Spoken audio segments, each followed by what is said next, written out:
Sometimes justice is not found in thick law books, rigid statutes, or the cold language of procedure. Sometimes true justice lives somewhere deeper, in the human heart, in the willingness to look beyond the paperwork and see the person standing in front of you. There are moments on the bench when a single detail tells you more than an entire case file ever could. Moments when experience whispers that something is wrong, even when the law on paper appears simple and straightforward. Let me tell you about one Tuesday morning when an old military jacket stopped me in my tracks. His name was James Miller. He was 68 years old, and on that morning he stood before the court facing what looked, at first glance, like a routine case. In front of me sat a thick stack of citations, 12 separate tickets for illegal overnight parking and expired registration. By the time the fines and fees were added up, the total had swollen to more than $800. To most people looking at that file, it seemed obvious. Another repeat offender, another person ignoring the rules, another man making excuses for behavior he had every opportunity to correct. But the longer I looked at the citations, the less ordinary the case seemed.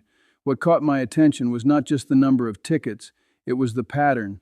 Every single citation had been issued between 2 a.m. and 5 a.m., and every single one was written in the same place, a desolate public lot behind Roger Williams Park in Providence. That detail bothered me.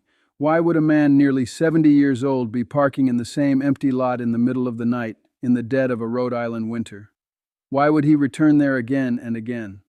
Why wasn't he parking in his own driveway or in front of his own home? Why was he spending the coldest hours of the night in an abandoned public lot? The paperwork said serial offender. My instinct, after decades on the bench, said something very different. When the bailiff called James Miller to the front of the courtroom, the doors opened, and that is when I saw him for the first time. He walked slowly, with the careful, measured steps of a man who had learned to live with pain. There was a slight limp in his stride. His shoulders were hunched, not in defiance, but in exhaustion. He wasn't wearing a suit or even a decent winter coat. Instead, he wore a faded olive-drab military field jacket, an old M65 from another era. It was worn thin at the sleeves, frayed at the collar, and clearly far older than some of the people sitting in that courtroom. But what stood out to me most were the patches. On the left side of his chest, right over his heart, old insignia had been carefully hand-stitched back into place. The threads were uneven, done by hand, the kind of repair made not for appearance but out of love and loyalty. And on that jacket, despite the fading fabric and years of wear, I could still make out the unmistakable mark of the 101st Airborne. He reached the table and placed his hands together tightly in front of him. His fingers were rough, calloused, and slightly trembling. He looked me directly in the eye with absolute respect. But behind that respect, behind that discipline, I saw something else. I saw sorrow. Deep, private, crushing sorrow. "Good morning, Mr. Miller," I said, trying to keep my tone steady as I reviewed the charges. I listed them one by one: 12 counts of illegal overnight parking, expired registration, accumulated fines totaling nearly $900. Then I asked him the most basic question a judge can ask. "Do you have an explanation for these violations?" James Miller drew in a slow breath. He did not protest. He did not blame the police. He did not claim confusion. He did not say the signs were unclear. He did not pretend the tickets were unfair.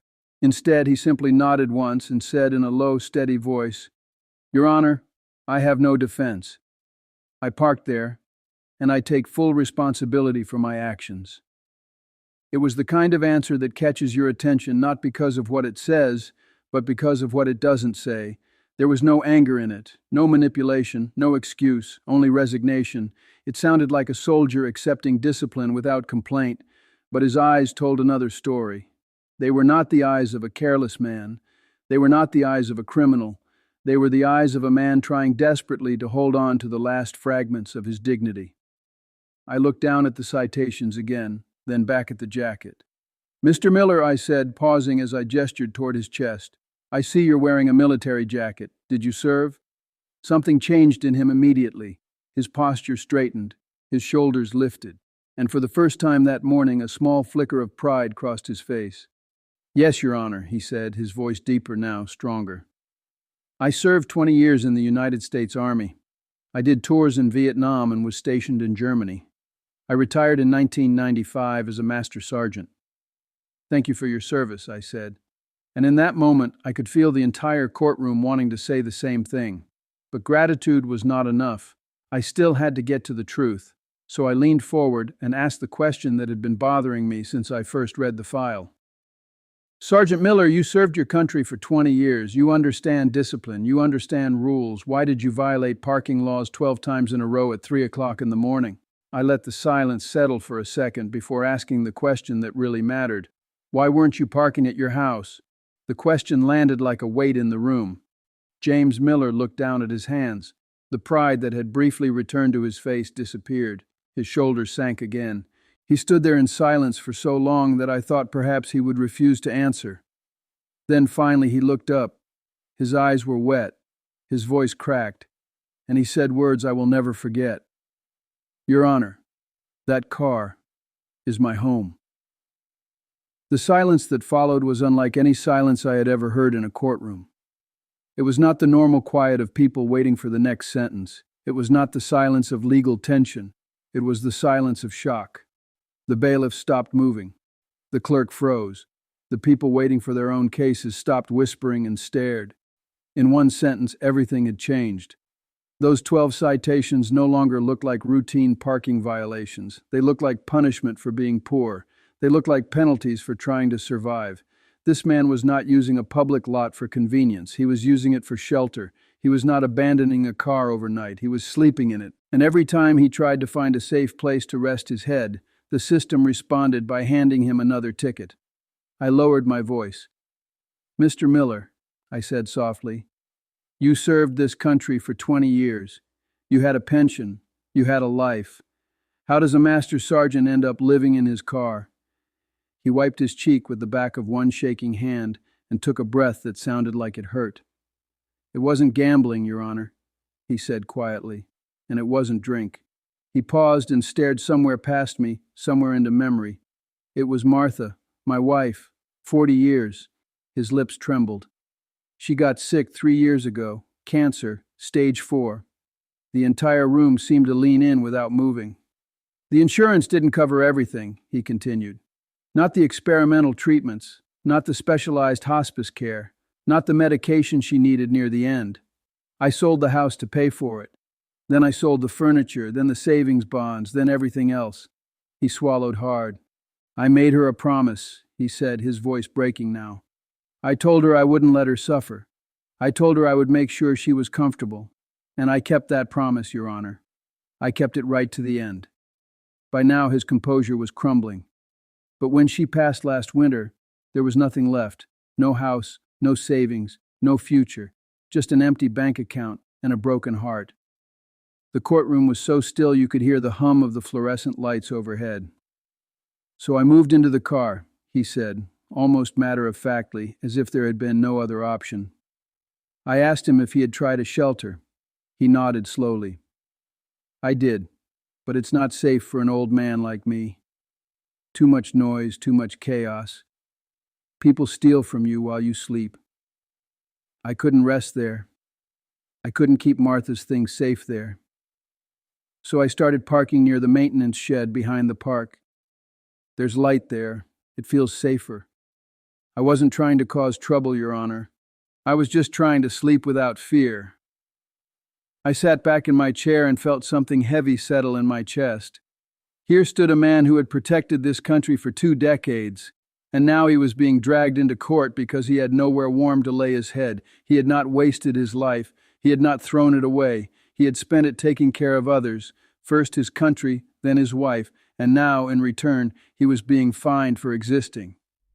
I turned and looked toward Inspector Quinn, the police officer who usually represented the city's interests in these matters. He was a good officer, a decent man, but even he looked shaken. He stared at the file in front of him with none of his usual certainty. Because this was no longer just about enforcing ordinances, it was about confronting the cruel gap between law and justice. I returned my attention to James. Mr. Miller, I asked gently, how are you surviving? How do you buy food? How do you keep gas in the car to stay warm at night? He straightened his jacket as if trying to gather himself before answering. I get a small Social Security check, he said. Most of it goes to gas. And a storage unit. A storage unit? I asked. He nodded. That's where I keep Martha's things, her photographs, her wedding dress, some letters, her ashes. I can't throw them away, Your Honor. It's all I have left of her. That answer hit me harder than anything else he had said. He was going hungry. He was sleeping in freezing temperatures. He was living in a car.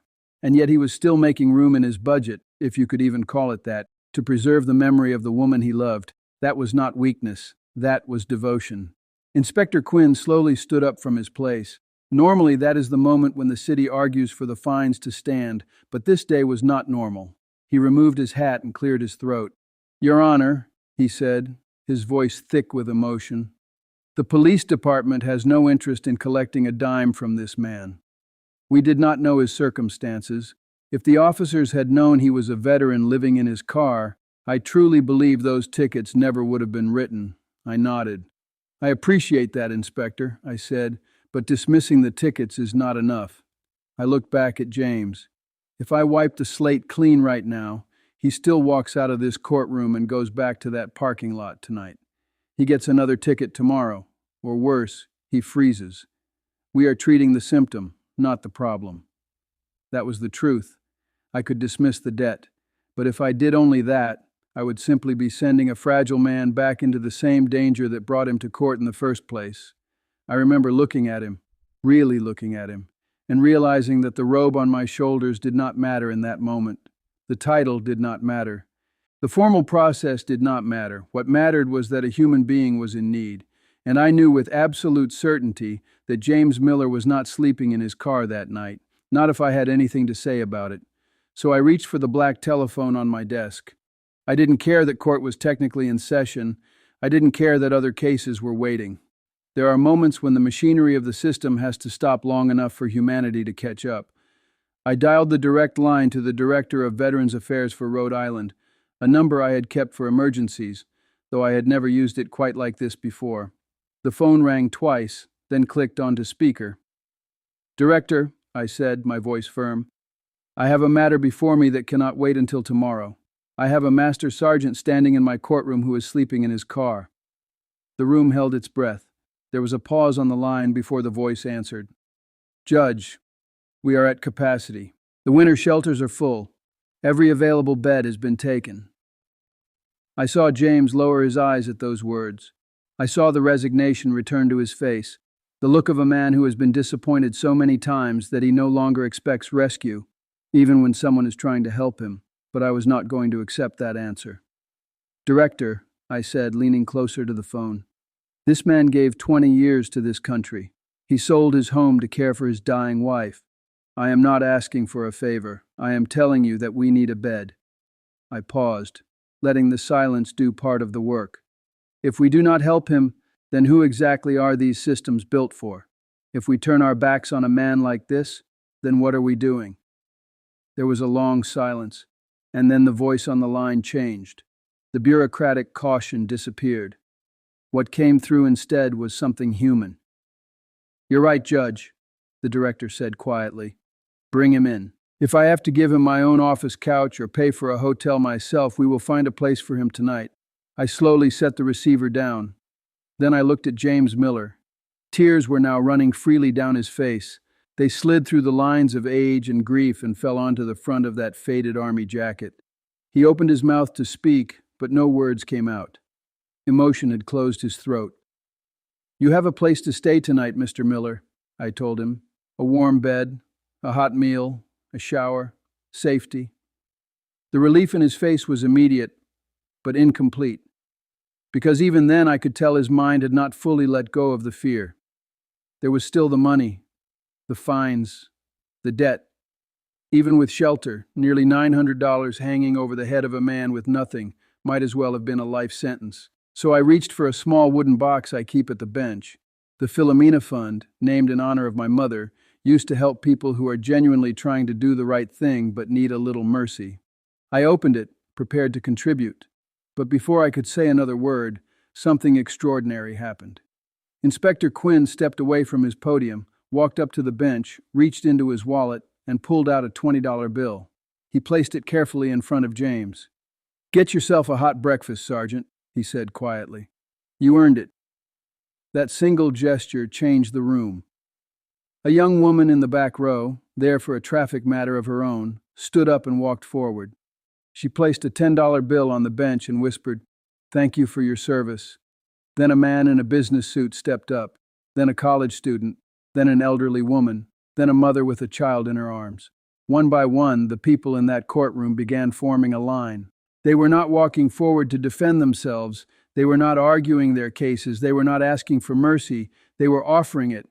They came with 20s, 10s, 5s, and crumpled $1 bills, not because they were wealthy, not because they had plenty to spare, but because in that moment every person in that room recognized the same thing.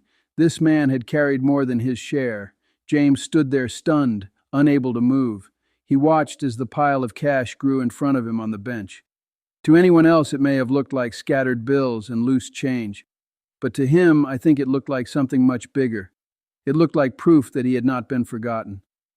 He covered his face with both hands and began to weep openly, not the quiet tears of private grief, but the full, shaking sobs of a man whose burden had finally become too heavy to carry alone.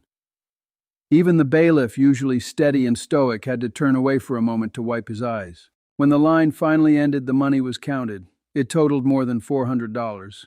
Over $400, not from institutions, not from grants, not from government, but from ordinary people who had arrived at court that morning worried about their own problems and left having become part of someone else's salvation. "Mr. Miller," I said, my voice thick with emotion, "this is not charity. This is gratitude. This is your community telling you that you matter, that you are seen, and that you are not alone." For the first time that morning, he looked different. He no longer looked like a defeated man dragged into court by circumstance. He looked like a soldier being saluted by his people, but one thing remained. The law still had to speak. The city still showed a balance, the docket still reflected debt, and if I believed justice meant anything, then I had to make it plain. I picked up my pen and looked at those 12 citations one last time. Under the strict letter of the law, he was guilty, but justice without mercy is not justice at all. It is cruelty wearing the costume of order. So I looked him in the eye and said, "Mr. Miller, the people of this courtroom have spoken with their compassion. Veterans Affairs has spoken with their support. Now the court will speak." I signed the documents. "I am dismissing all 12 parking citations. I am dismissing the expired registration charge. I am dismissing the failure to appear warrant. As of this moment, you owe the city of Providence absolutely nothing." He stared at me in disbelief. "Dismissed?" he whispered. "All of it?" "All of it," I said. "You have paid enough. More than enough. This court will not take one more dollar from a man who gave everything he had to his wife and to his country." His mouth trembled. He closed his eyes and let out a long, shaking breath, as if months of pressure had just left his body in a single exhale. "Thank you," he said. "I thought I came here to lose the little I had left. I never imagined I'd leave here with my life back."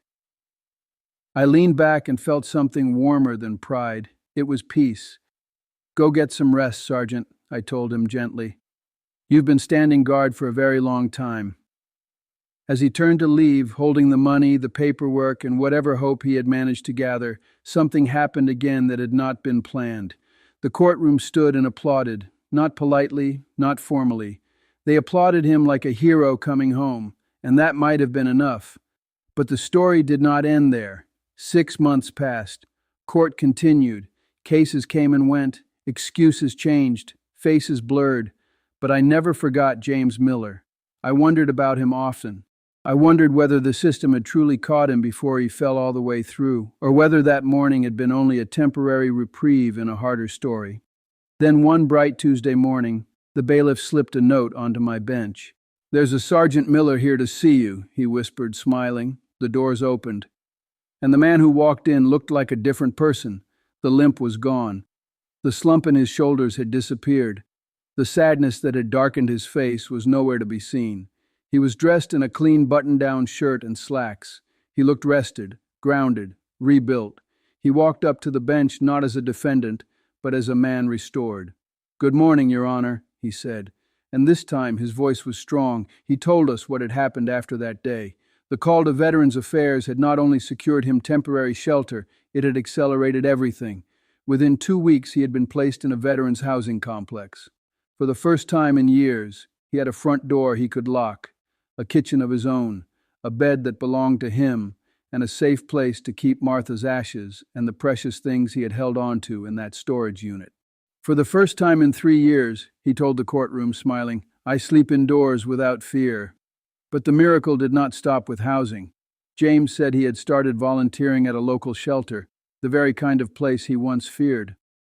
I help the old guys fill out paperwork, he said. Benefits applications, housing forms, medical requests. I tell them not to quit. I tell them there is always one more door to knock on.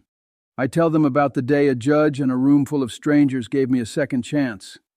Then he reached into his pocket and pulled out a thick white envelope.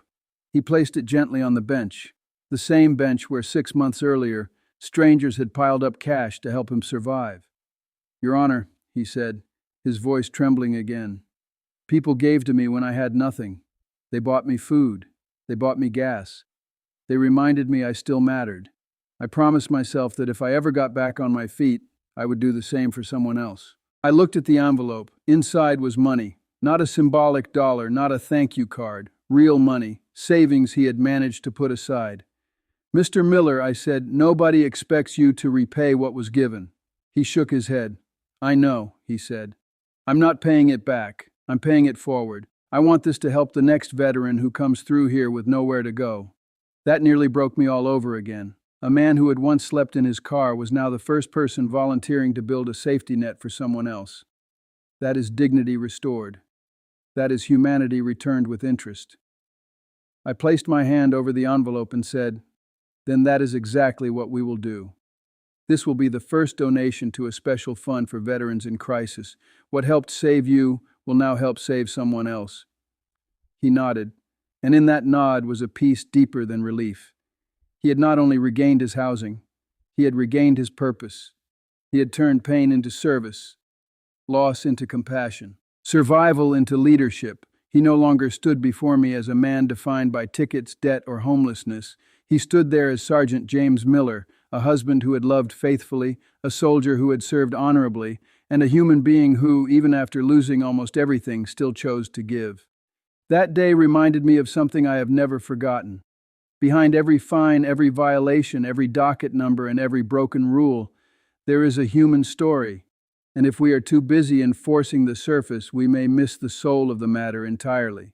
Sometimes the most important question in a courtroom is not, what did you do? Sometimes it is why. Why were you there? Why did this happen? What burden are you carrying that no one can see?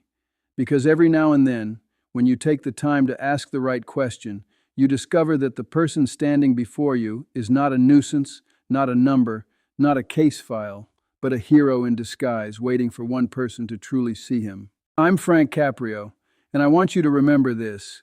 Sometimes justice is not about punishment. Sometimes justice is about listening long enough for compassion to catch up with the facts.